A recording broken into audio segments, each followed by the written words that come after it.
Il est professeur de théologie, recteur de la cathédrale Notre-Dame de Paris. Il publie un bel ouvrage intitulé « Silence de Dieu, silence des hommes ». Monseigneur Patrick Chauvet, bonjour. Bonjour. Merci d'être là pour évoquer cet ouvrage, ce silence de Dieu. En fait, vous l'avez ressenti à une date très précise, le 15 avril 2019, quand, comme recteur de Notre-Dame de Paris, mais aussi comme des millions de Français, vous avez assisté à l'incendie de la cathédrale de Paris. En fait, comment avez-vous personnellement vécu cette tragédie, cette éprouvante soirée pour tous? Je crois que je m'en rappellerai toute ma vie. Vous savez, j'ai été appelé immédiatement quand j'ai vu qu'au-dessus de la flèche, il y avait déjà de la fumée. Je suis revenu immédiatement, j'avais quitté la cathédrale peut-être un quart d'heure avant.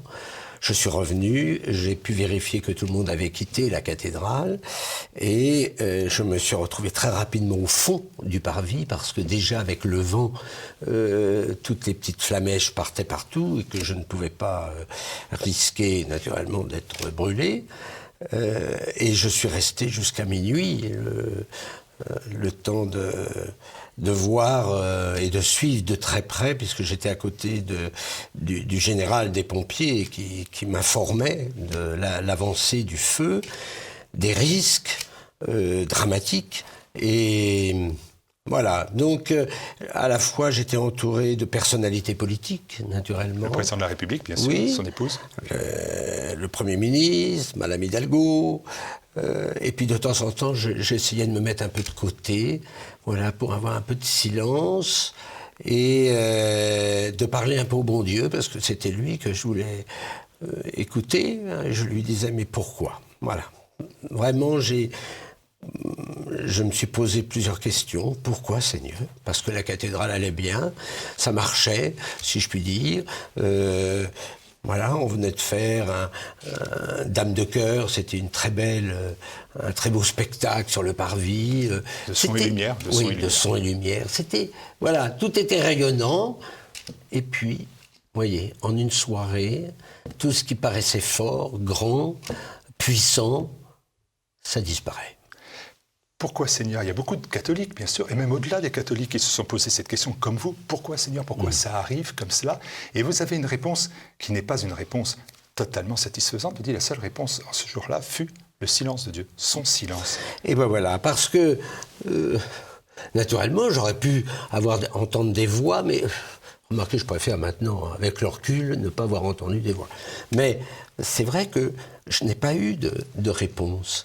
C'était le brouhaha autour de moi, à la fois c'est une chose merveilleuse, parce que j'entendais les chants des chrétiens catholiques sur l'autre côté de la rive, et je me disais, mais voilà, les gens prient, l'archevêque quand même était avec moi, mais c'était le grand silence. Et quand je suis revenu le lendemain, je n'ai pas dormi la nuit naturellement, mais je suis revenu, il n'y avait personne sur le parvis, j'ai vu la cathédrale debout, et j'ai eu ce mot intérieur, hein, voilà, France, réveille-toi. Voilà, c'était pour moi comme un cri. Vous savez, la cathédrale, c'est la France, hein, c'est l'histoire de notre pays. Et donc, c'est vrai que... Voilà, j'ai pensé tout de suite à cette dimension de Notre-Dame au cœur de l'histoire de notre France et que c'était peut-être un peu « réveillez-vous ». Ou si vous voulez, j'avais ce mot de Saint Jean-Paul II aussi dans le cœur. Hein. « France, fille aînée de l'Église, qu'as-tu fait ?» Voilà. Alors certains vous ont écrit, certains ont pensé à une vengeance, à une punition de Dieu, probablement un châtiment pour, par exemple, une société égoïste qui s'est séparée de Dieu, mais aussi pour l'attitude criminelle de quelques prêtres dans le clergé. À cela, vous ne croyez pas à cela? Alors, oui, j'ai reçu des lettres à la fois réconfortantes, naturellement, et puis quelques lettres qui donnaient, voilà, qui étaient, disons, montrant que Dieu, voilà, c'était quasiment lui qui avait allumé l'incendie pour réveiller peut-être les prêtres, me réveiller moi-même. Alors, non, même si l'enquête n'est pas encore achevée, on ne connaît pas l'histoire de l'incendie. En revanche, je pense que cet événement, Dieu veut lui donner un sens. Ça, c'est très différent. C'est-à-dire que ce n'est pas Dieu qui a causé l'incendie, mais Dieu va profiter de cet incendie pour donner un sens. Le feu, c'est la purification. Alors, est-ce que le bon Dieu a voulu me purifier? Après tout, c'est bien, parce que moi j'ai envie d'aller au ciel, donc j'aime mieux faire mon purgatoire sur terre pour partir direct là-haut.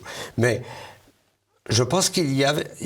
Dieu a voulu me dire quelque chose. Mais vous savez, ça ne se fait pas comme ça, hein. C'est pas le silence de Dieu. Il faut effectivement qu'il y ait un peu de silence chez nous pour essayer d'entendre ce que Dieu veut dire. C'est la même chose pour la pandémie. Qu'est-ce que Dieu veut nous dire à travers ce que nous vivons, surtout quand on vit des drames? Silence de Dieu, silence des hommes. Le 15 avril 2019, puis il va y avoir encore l'incendie de la cathédrale de Nantes. À chaque fois, il y a cette voix, des voix qui s'élèvent en disant « Mais qu'est-ce qu'il fait votre bon Dieu? Qu'est-ce qu'il fait votre bon Dieu? Père, qu'est-ce qu'il fait votre bon Dieu ?» Et 2 ans plus tard, est-ce que l'ouvrage, c'est de dire « J'apporte des réponses » ? Alors non. Vous savez, devant le silence de Dieu, il faut beaucoup d'humilité. Il faut beaucoup d'humilité. Je n'apporte pas des réponses, je montre simplement un chemin. J'essaye de donner un chemin pour que le silence devienne une parole. Le silence intérieur devienne une parole intérieure. Et ça me paraît très important. Vous savez, on évoque l'incendie. La pandémie, c'est pareil. Pendant cette pandémie où j'ai beaucoup travaillé, puisqu'on était enfermés, donc il a fallu que j'écrive. Hein, c'est écrit pendant la pandémie. Mais la question, voilà, c'est de dire un petit peu comme Pascal, comme Blaise Pascal, hein, qui réfléchit sur l'homme, la grandeur et la fragilité. Il dit une goutte d'eau peut tuer l'homme. Un petit virus peut tuer l'homme. Et à la fois, nous avons une grandeur. Mais notre grandeur, et c'est là le drame, c'est que l'homme n'est pas capable, dit toujours Pascal, l'homme n'est pas capable de s'asseoir et de rester dans sa chambre pour réfléchir, alors il se divertit. Eh bien, j'ose espérer qu'on a eu le temps, pendant le confinement, de rester un peu dans notre chambre et de nous trouver face à Dieu, face à ce silence, hein, mais se dire que Dieu peut intervenir dans cette situation que nous sommes en train de vivre. Comme moi, je peux essayer de comprendre un peu plus ce que Dieu veut me dire à travers l'incendie de Notre-Dame, hein, qui est un chemin. C'est clair, hein, c'est un chemin de purification pour moi. Hein. C'est un chemin où peut-être qu'il veut que la cathédrale soit encore plus belle, comme m'a dit M. Macron, mais M. Macron n'est pas Dieu. Hein. Mais qu'est-ce que veut dire Dieu? Mais je pense que Dieu veut effectivement que ça soit un lieu de la rencontre, hein, avec lui. Peut-être qu'il y avait trop d'artifices. Peut-être que c'est un appel à une simplicité. Le chemin. Ce livre, c'est aussi le témoignage d'un prêtre, depuis 40 ans, prêtre, à Paris, essentiellement, et avec des réponses, ce que je vais dire, précises, simples. Premier exemple essentiel, vous dites, il faut lire la parole de Dieu. Voilà. Eh oui. Voilà. C'est un rappel nécessaire. Vous savez, quand il y a beaucoup de gens qui me disent, mais Dieu ne parle pas. Mais je dis, mais attendez, il a écrit 2500 pages. Il faut quand même essayer peut-être d'ouvrir la parole de Dieu. Donc, je crois que là, Dieu peut nous dire quelque chose à travers sa parole. Au contraire, le problème, c'est que vous savez, les catholiques, on a une petite distance toujours par rapport à la parole. On n'est pas là de tradition protestante. Hein. Les protestants, ils aiment bien, là, ils vivent de la parole. Nous, on a la tradition qui est importante. On a la liturgie, elle est parlante. Enfin, mais se dire le soir, je vais ouvrir la parole de Dieu pour me nourrir un petit peu et de se dire, qu'est-ce que Dieu veut me dire? Hein? Souvent, vous savez, je pense à Saint-Augustin. La première fois qu'il a lu la parole de Dieu, ça lui a rien dit. Mais vraiment rien dit. Il trouvait que l'histoire était belle, c'était une histoire, très bien, parfait. Et c'est quand il a écouté Ambroise de Milan, à la cathédrale de Milan, qu'il a dit, mais oui, pourquoi? Parce que Ambroise ouvrait la parole, lisait le passage, et il disait, alors il expliquait le contexte, machin, très bien, comme un bon exégète, et après il disait, mais qu'est-ce que ça veut dire pour moi? Et ça a été une grande révolution pour saint Augustin. Cette parole, ça s'adresse d'abord à moi. Et donc, voilà. N'importe quel passage, par exemple, la Samaritaine, très bien. Donc on raconte le puits, très bien, on voit Jésus fatigué, il s'assoit, il voit cette femme, l'histoire de cette femme. Et alors après, comment moi je vais me dire, mais je ne suis pas cette femme, il n'empêche que le Seigneur connaît mon histoire. Et comment il va me mettre face à cette histoire et comment il va m'aider justement à une conversion intérieure et de voir en plus cette tendresse du Christ. Voilà. Donc il faudrait lire la parole un petit peu en disant « Qu'est-ce que tu veux me dire, Seigneur ?» Monseigneur, vous faites même encore œuvre d'aumônier que vous faites à Saint-Croix-de-Neuilly, en disant, par exemple, il faut lire les évangiles avant d'aller à la messe, on les lit une première fois. Et donc des exercices pratiques. Hein. Ah ben très, il faut que ça soit concret. Là, ça aussi, hein, c'était dans un des textes, j'aime beaucoup Saint-Augustin, mais Saint-Augustin dit, avant d'aller à l'office, il faut naturellement lire les textes qu'on va entendre pour déjà préparer nos cœurs. Et ensuite, le père de famille, après la messe, pendant que la maman prépare le repas, et ça n'a pas beaucoup changé, eh bien, le père de famille est là pour reprendre l'homélie qui durait 35 à 40 minutes, pour reprendre l'homélie et expliquer à ses enfants, voilà ce que... Alors je ne sais pas s'il faut faire ça, hein, ça c'est un peu excessif, c'était du temps de Saint-Augustin, il n'y avait pas la télévision, donc il fallait bien, voilà. Mais je crois que c'est important que, quand on va écouter la parole de Dieu, que j'allais dire qu'il faut préparer son cœur. Comme on prépare son cœur pour faire oraison, je crois que c'est important que, on puisse désencombrer un peu tous les soucis que nous avons pour être vraiment à l'écoute, de se dire, mais Seigneur, qu'est-ce que tu veux me dire à travers cet évangile ou cette première lecture qu'on vient de lire. Alors l'autre piste que vous donnez, c'est, et le terme mérite une explication, retrouver le chemin du désir intérieur. Et là, vous citez les psaumes, plus précisément d'ailleurs les psaumes 62 et 41. Oui. Ces beaux textes qu'on récite dans notre bréviaire, mais c'est pas réservé au curé, ça. Hein. Mon âme a soif du Dieu vivant. Quand le verrai-je face à face? Mais déjà, quand on réfléchit à ça, mon âme a soif du Dieu. Est-ce que mon âme a ce désir de la rencontre avec le Seigneur? Ça, je crois que le désir, c'est essentiel en vie spirituelle. Vous savez, c'est le point de départ. C'est quand le Christ interroge ses disciples, qui sont derrière, il se retourne. Que cherchez-vous? Que cherchez-vous? Quel est votre désir? Être avec toi. Ah ben voilà. Donc, quel est à nous notre désir? Naturellement, nos désirs, c'est normal. Hein. C'est que nos enfants aillent bien, que tout se passe bien, que j'ai du travail, que tout ça, c'est bien. Moi, je vous dis, c'est parfait. Il faut même l'exprimer au Seigneur. Mais il y a un désir fondamental, qui est le désir d'être avec Dieu.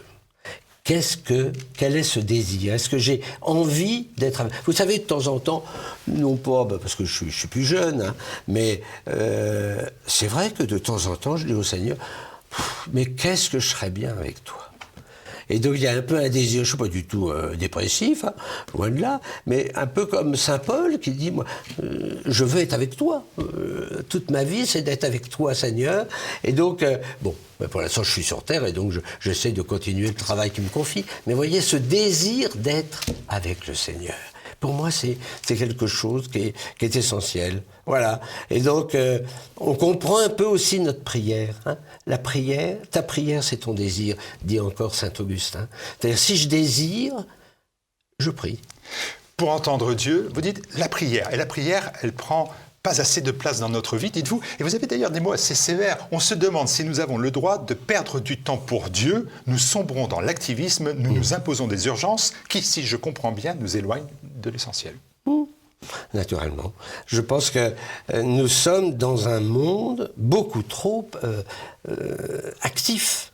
Alors c'est vrai que moi je vis à Paris. À Paris, tout le monde court. Pendant le confinement, il n'y avait personne.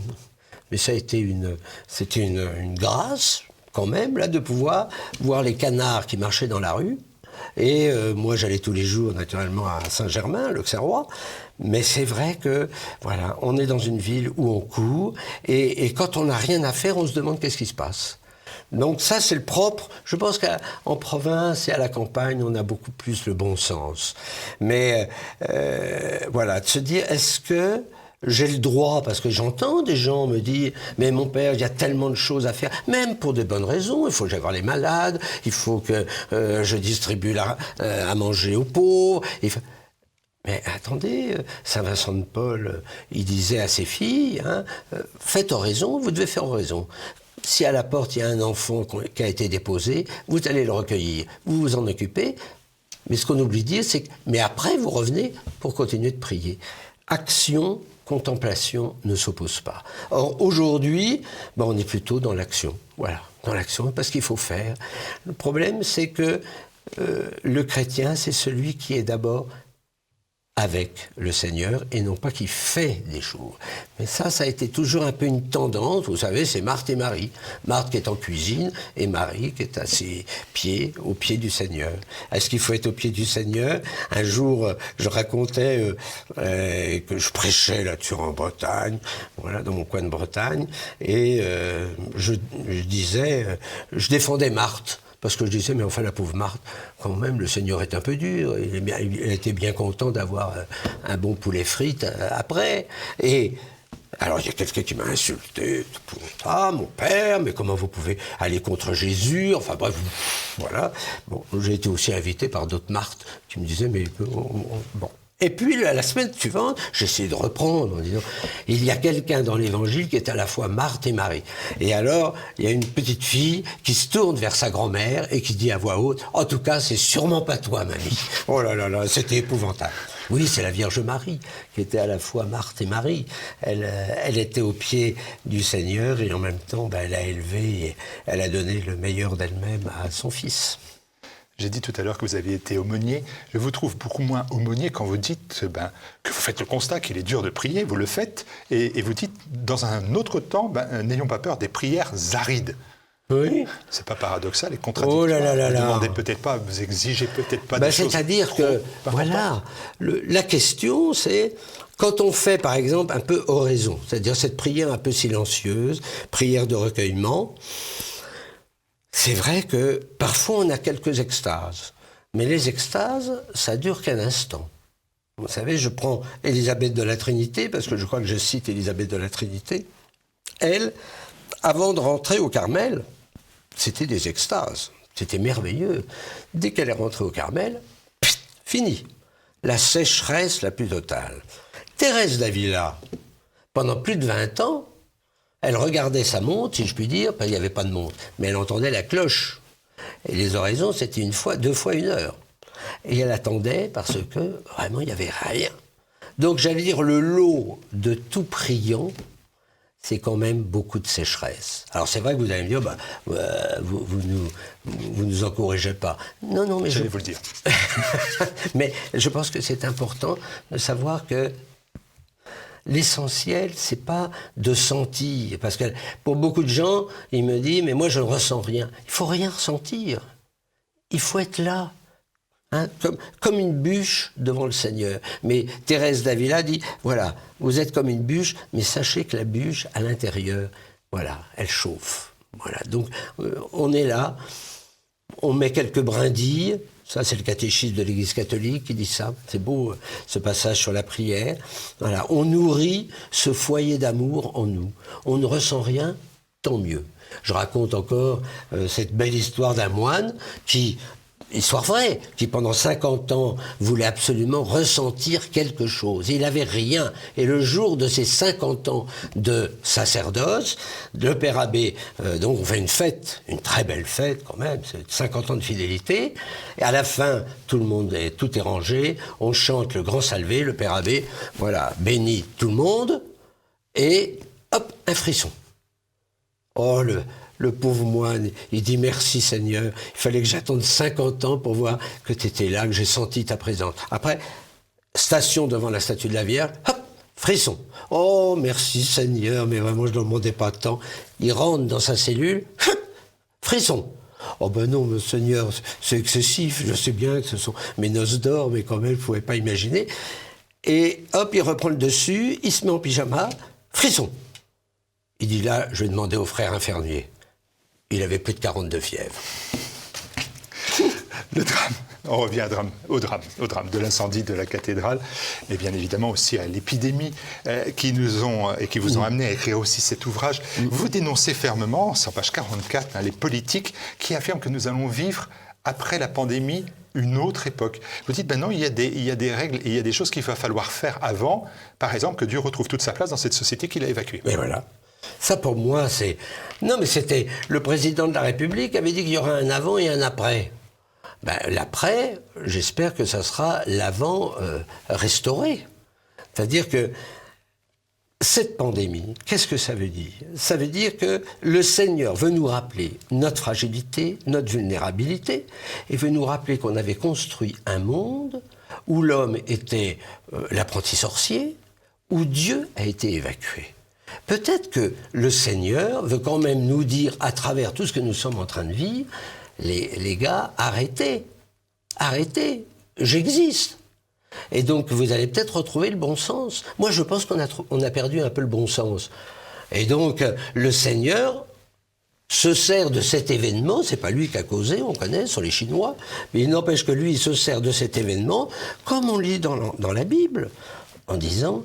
Qu'est-ce que ça veut dire? Il essaie de donner un sens. Le problème, est-ce que nous allons entendre ce sens? Est-ce que notre beau pays de France va se rendre compte que la France était la fille aînée de l'Église? Ou est-ce que, comme dit notre bon pape François, non, dites plus qu'elle est la fille aînée, mais la grand-mère fatiguée de l'Église?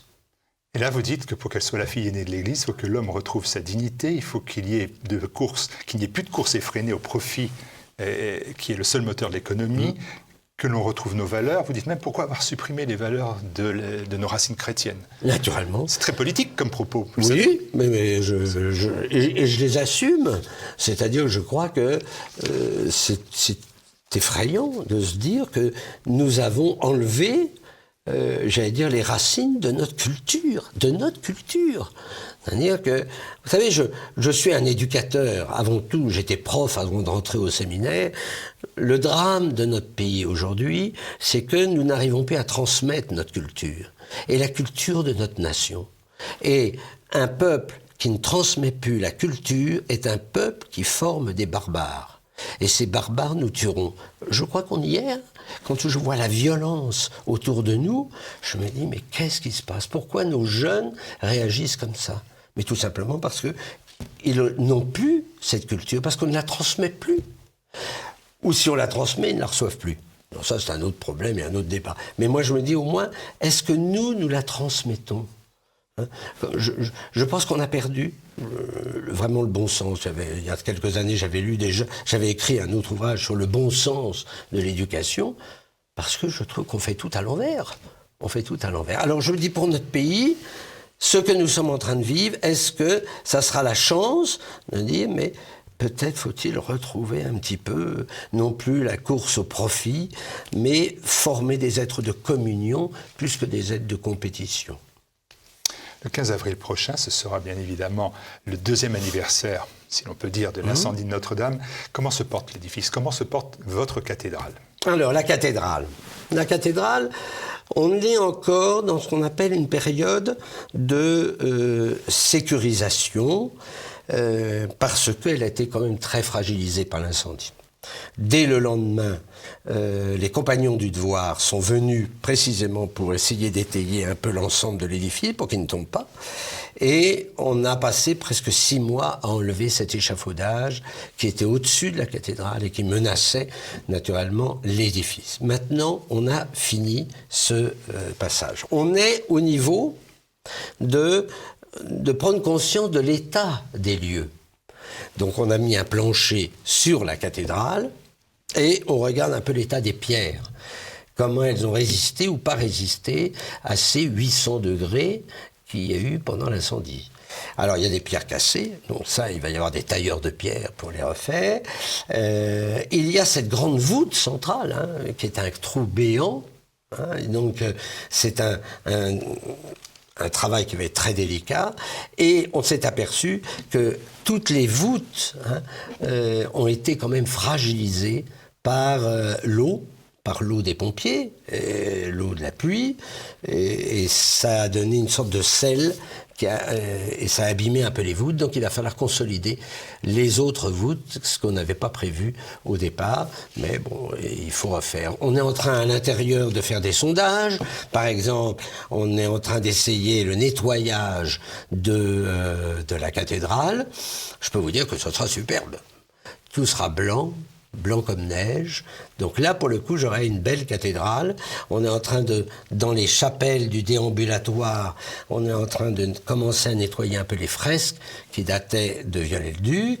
Là aussi, ça sera de toute beauté.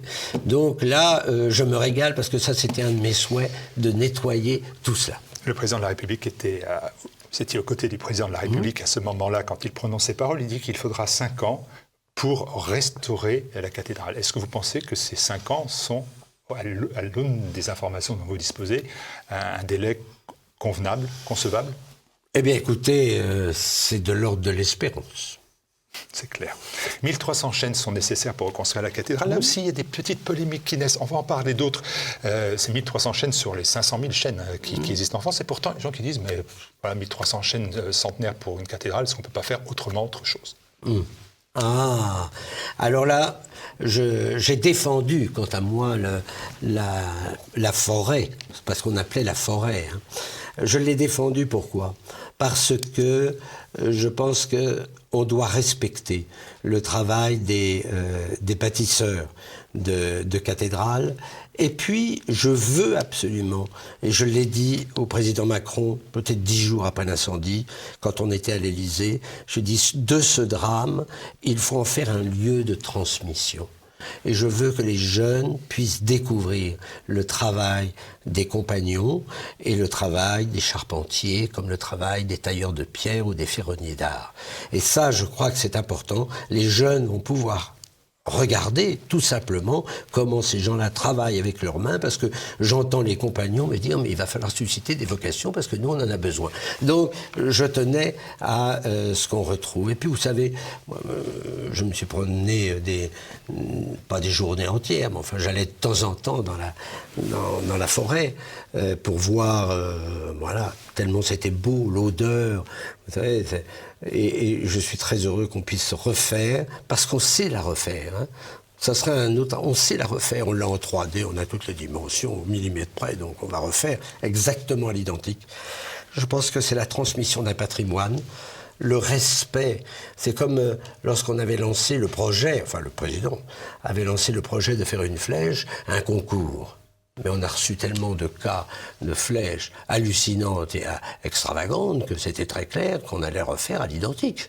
J'allais pas faire une théorie de Fell à l'envers sur la cathédrale. Une petite polémique. Votre archevêque, Monseigneur Aupetit, a dit à un moment donné, dans le mobilier, on pourra faire quelque chose de plus contemporain. Alors, il y a du mobilier contemporain dans la cathédrale, oui, le mobilier qui date du XXe siècle, bien évidemment. Et vous avez compris cette polémique, vous avez compris cette crainte, en fait, que les choses changent, alors que beaucoup s'étaient battus pour que ça soit à l'identique. Bon. Ou est-ce que vous trouvez que c'est injuste? Oui, c'est injuste. Parce que d'abord, l'archevêque, on n'a encore rien arrêté, déjà pour commencer. Il y a plusieurs projets. L'idée, c'est que la cathédrale, ça c'est le projet de l'archevêque, c'est que quand on rentre dans la cathédrale, on soit saisi par la beauté de la cathédrale et que cette émotion esthétique provoque une rencontre avec le Seigneur. C'est le but. Moi, avant l'incendie, je disais toujours, ce qui est extraordinaire, c'est qu'on peut rentrer comme visiteur, on peut en sortir comme pèlerin. L'essentiel, c'est qu'on puisse voir. Alors maintenant, est-ce qu'il va y avoir des meubles différents? Il y aura la question de Lambon, il a disparu. L'hôtel, il est cassé. Voilà. La cathèdre, peut-être que l'archevêque va se refaire une cathèdre. Voilà. Donc on est en train, vous savez, de regarder. Rien n'est arrêté. Alors la polémique, c'était à cause des vitraux. Mais bon, les vitraux, il y a les grisailles de Viollet-le-Duc. Elles resteront là. On ne va pas bouger les vitraux. Donc je crois qu'il ne faut pas s'affoler. Mais on aura un choc parce qu'elle sera toute blanche. Et je pense que là, les gens ne s'attendent pas à avoir une cathédrale toute blanche. Voilà, ils peuvent aller à Chartres pour avoir voilà. quelques informations Exactement. sur une cathédrale blanche. Voilà. Hein, c'est comme Chartres. Où en est l'enquête? Est-ce que l'archevêque, toujours Monseigneur Petit, ou vous-même êtes tenu au courant des investigations 2 ans après les faits? Est-ce qu'on peut dire c'est pas un attentat? Est-ce qu'on peut dire c'est un attentat? Est-ce qu'on peut dire quelque chose Alors, de nouveau? le procureur a été très clair, ce n'est pas un attentat parce qu'on a fait une étude sérieuse. Vous savez, dès le lendemain, la police était là, les laboratoires étaient là pour analyser toutes les pierres, tous les machins. Rien qui soit sorti de la cathédrale était d'abord analysé par les scientifiques, la police, machin. Voilà, moi j'ai été interrogé comme tout le monde, je serai peut-être encore réinterrogé, pour l'instant on ne sait rien.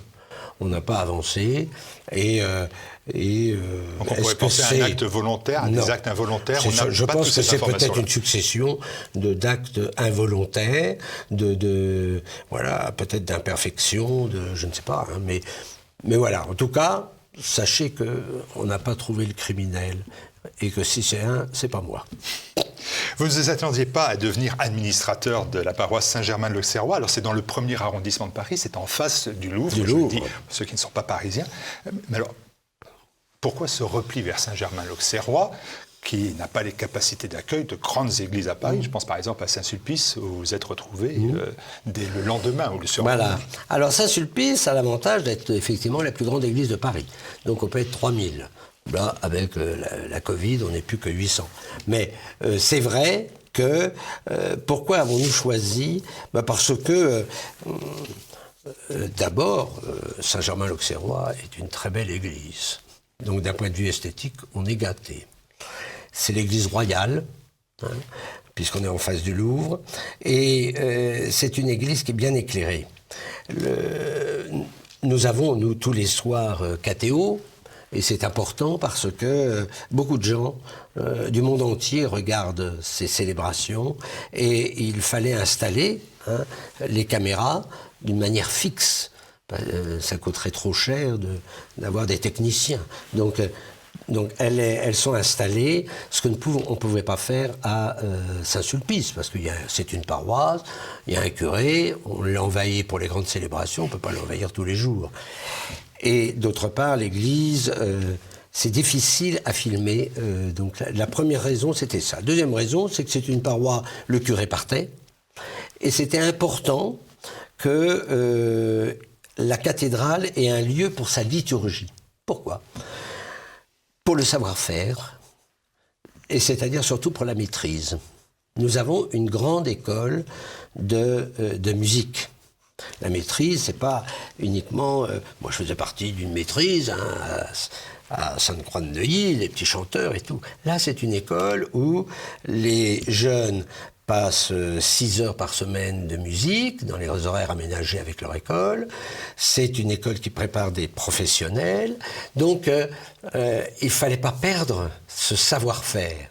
Et la meilleure façon de ne pas perdre ce savoir-faire, c'est qu'on ait un lieu aussi pour que tous les soirs, les chanteurs, parce qu'il y a tous les soirs 1 ou 2 chantres pour les psaumes et pour la messe, et que le samedi et le dimanche, il y ait les messes grégoriennes et les messes polyphéniques. Voilà. Pourquoi on a choisi ce lieu? Il n'y a pas beaucoup de paroissiens, vous savez. C'est un lieu où... Mon territoire paroissial, je suis administrateur d'un territoire où il y a les Tuileries, c'est-à-dire personne, le Louvre fermé, la Samaritaine fermée, et un tout petit bout de la rue de Rivoli. Voilà. Où la circulation est compliquée. Conclusion, j'ai peut-être 1200 habitants. Et là-dessus, il y a peut-être 50 personnes qui vont à la messe. Mais c'est une paroisse d'élection, ce qu'on appelle à Paris, on a beaucoup de paroisses d'élection. Donc on vient à Saint-Germain, parce que l'église est belle, Parce que la liturgie est belle, parce qu'on aime entendre les orgues, parce qu'on a deux instruments qui sont beaux, qui se répondent, parce que voilà, on veut entendre une belle messe de Mozart à la messe polyphonique, et que éventuellement même on veut entendre une belle homélie de Monseigneur. Peut-être. Lieu pour la liturgie, est-ce que c'est aussi un lieu pour accueillir le trésor, non pas le trésor en entier de la cathédrale, mais son trésor spirituel, son trésor religieux, la couronne d'épines, les reliques. Est-ce qu'elles sont avec vous à Saint-Germain? Alors, d'abord, il y a un côté très pratique, c'est que tout le trésor est au Louvre. Donc on a simplement à traverser pour aller le chercher. Quand on veut le chercher, on s'entend très bien avec le directeur, M. Martinez, du Louvre, qui est chrétien et qui nous a accepté de protéger tout ce trésor, qui, Dieu merci, n'a pas été touché par l'incendie. Hein. Donc, c'est vrai que la vénération de la couronne, dans les conditions aujourd'hui un peu difficiles, avant elle était vénérée tous les vendredis de carême et un vendredi par mois, premier vendredi du mois. Là, pour l'instant, on a un peu arrêté, parce que c'est très difficile de gérer des foules, puisqu'on est limité à 150 personnes. Hein, donc, on compte, machin. Donc, elle sera, en tout cas, je peux l'annoncer déjà là, le jour du vendredi saint, sauf si on est confiné encore, enfin, le jour du vendredi saint, il y aura l'ostension. On ne pourra pas la vénérer à cause des règles sanitaires, mais il y aura l'ostension, et les gens pourront venir le vendredi saint prier à Saint-Germain-l'Auxerrois pour, devant la couronne d'épines. Si je vois avant, en fonction de ce qu'on va nous annoncer, je prendrai 1 ou 2 vendredis pour que les gens puissent venir l'après-midi à 15h vénérer cette couronne. Ouais, cette annonce. Autre annonce possible, est-ce qu'on reverra une messe dans Notre-Dame? Il y a eu une messe que vous avez faite il y a 1 an de cela, je crois, un travail avec aussi culturel, spirituel et culturel, Renaud Capuçon, de mémoire, oui. Il y a C'était quelques mois. Le vendredi saint, la vénération déjà. De la couronne. Est-ce qu'il est prévu cela? On a parlé aussi d'une cathédrale alternative en face. Oui, alors à Noël, on avait fait aussi à Noël un concert. Notre maîtrise avait chanté un concert de Noël. Quelle est l'idée? L'idée essentielle, c'est que l'archevêque veut signifier au monde et à nos dirigeants que la cathédrale, c'est bien le lieu de la cathèdre, c'est-à-dire le lieu, la résidence de l'évêque. Et donc, personne n'est d'idée saugrenue pour racheter la cathédrale ou pour la transformer en musée. Elle est d'abord un lieu pour la plus grande gloire de Dieu. Mais c'est une crainte que vous avez ou c'est une affirmation qu'il faut... C'est une affirmation qu'il faut redire sans cesse. D'accord. Ah, vous savez, il y a toujours des renards, donc il faut toujours... C'est mieux de pouvoir dire...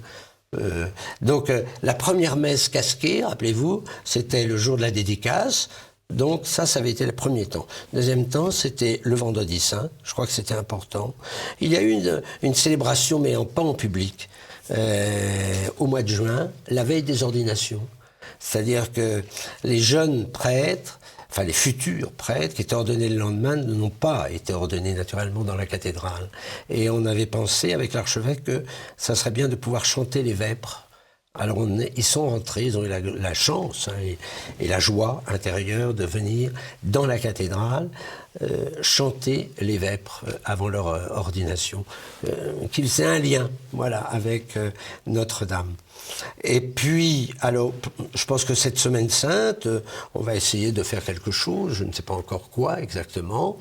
Et le deuxième anniversaire des jeunes, voilà, veulent faire un peu une marche entre la médaille miraculeuse et puis Notre-Dame. Voilà, la rue du Bac, jusqu'à Notre-Dame, et on chantera, et on récitera un chapelet devant la statue que j'ai fait installer. Voilà, mais ça suppose qu'il n'y ait plus de couvre-feu, qu'il n'y ait pas de confinement, qu'on ait le droit de faire des processions, et qu'on ait le droit de faire un rassemblement. Voilà, mais on ne sait jamais. Si Marie veut, elle le fera. Vous savez, je me suis battu pour que la statue de la Vierge arrive sur le parvis, elle y est arrivée. Silence de Dieu, silence des hommes, c'est aux éditions Artege. Je vous invite bien évidemment à vous procurer cet ouvrage sur le site de tvliberté.com, dans la boutique du site tvliberté.com. Monseigneur, merci mille fois. Merci bien.